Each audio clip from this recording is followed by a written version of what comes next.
بہت برکت والے دن اور برکت والی راتیں ہمارے اور آپ کے درمیان ہیں، اور حجاز مقدس کی تاریخ کے اعتبار سے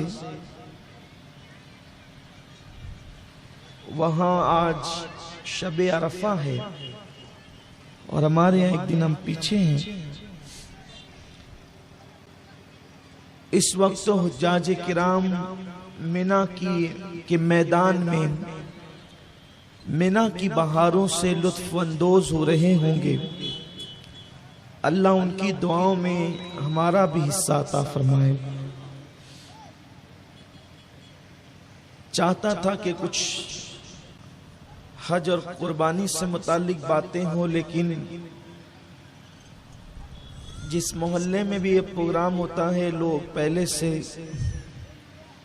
عنوانات کی ایک فرمائش کھڑی کر دیتے ہیں، جو میرے لیے اچھی بات بھی ہے کہ جس سے محبت ہوتی ہے اسی سے فرمائش بھی ہوتی ہے، اور فرمائش پوری نہ ہونے پر پھر جس سے محبت ہوتی ہے اس سے شکایت بھی ہوتی ہے،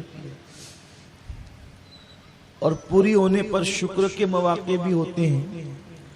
تو آپ نے جتنے عنوانات دیے ہیں، میں سوچتا ہوں اللہ توفیق دے، اس کے محبوب اور محبوب کے محبوب کی اگر مدد شامل حال رہے تو سارے عناوین کا ہم احاطہ کر لیں، اور اس پر میں نے اسی آیہ کریمہ کی تلاوت کی ہے جو سارے عناوین کا احاطہ کرتی ہے۔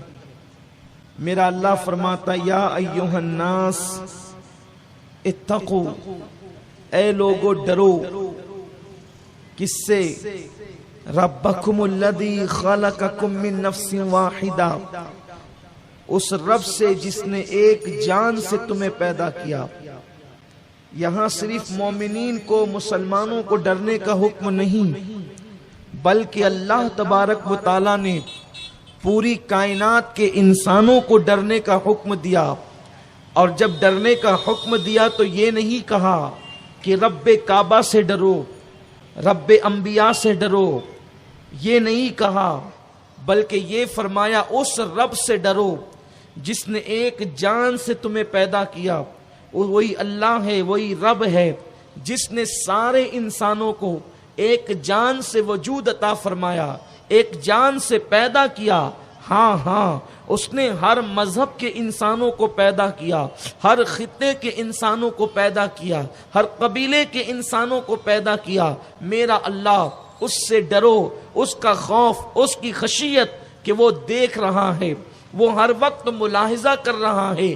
ہاں وہ اتنا قریب ہے، ہوا معکم اینما کنتم، تم جہاں کہیں ہو وہ تمہارے ساتھ ہے، اتنا قریب ہے۔ نحن اقرب الیہ من حبل الورید، وہ تمہاری شہ رگ سے زیادہ قریب ہے۔ میرے پیارے آقا صلی اللہ علیہ وسلم کے پیارے دیوانوں، اگر تم اس کی نافرمانی کرتے ہو، پڑوسی پہ ظلم کر کے، ماں باپ پہ ظلم کر کے، بال بچوں کی حق تلفی کر کے تم کچھ بھی کرتے ہو، تو اللہ تبارک و تعالی اس کی سزا دینے کی طاقت رکھتا ہے، قوت رکھتا ہے۔ میرے پیارے آقا صلی اللہ علیہ وسلم کے پیارے دیوانوں، اللہ نے ہمیں ایک جان سے پیدا کیا، اس لیے لوگوں کو چاہیے کہ جب ہم ایک جان سے پیدا ہوئے تو ہمارے آپس میں محبتوں کے معاملات ہونے چاہیے، پیار کے معاملات ہونے چاہیے۔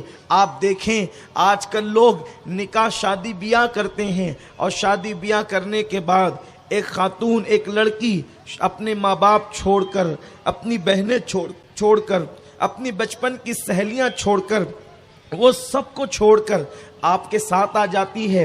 لیکن اس کے بعد مردوں کو یہ پتہ نہیں بھوت کہاں سے سوار ہو گیا کہ وہ مرد یہ سوچتے ہیں کہ شوہر وہی ہے جو اپنی بیوی پر رعب جما کر کے رکھے، اور نتیجہ یہ ہے کہ وہ شوہر سب سے پیار کرتا ہے، سب سے محبتوں کی باتیں کرتا ہے، لیکن اگر اسے